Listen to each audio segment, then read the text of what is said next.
Dalam video ini, saya akan tunjukkan cara bagaimana anda untuk beli domain name untuk website anda.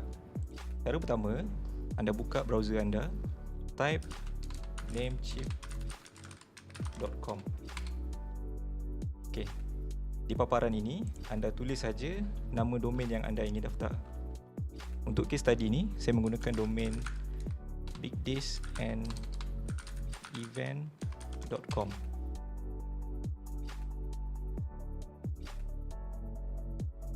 Selepas anda dah confirm untuk beli domain tersebut, anda tekan add to cart.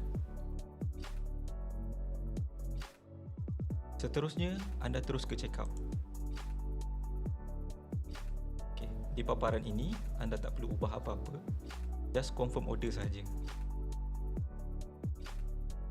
Okey, jadi di sebelah kanan ni, anda isi detail anda sehingga create account and continue.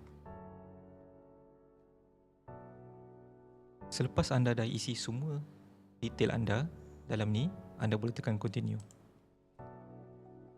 Isi sahaja anda punya credential sampai anda boleh check out.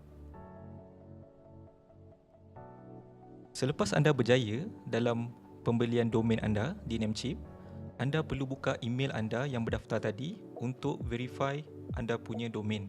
Jadi anda buka kepada Gmail anda dan anda akan nampak Namecheap support ada email anda. Jadi anda buka email ini, pergi ke bawah dan tekan link panjang ni untuk verification.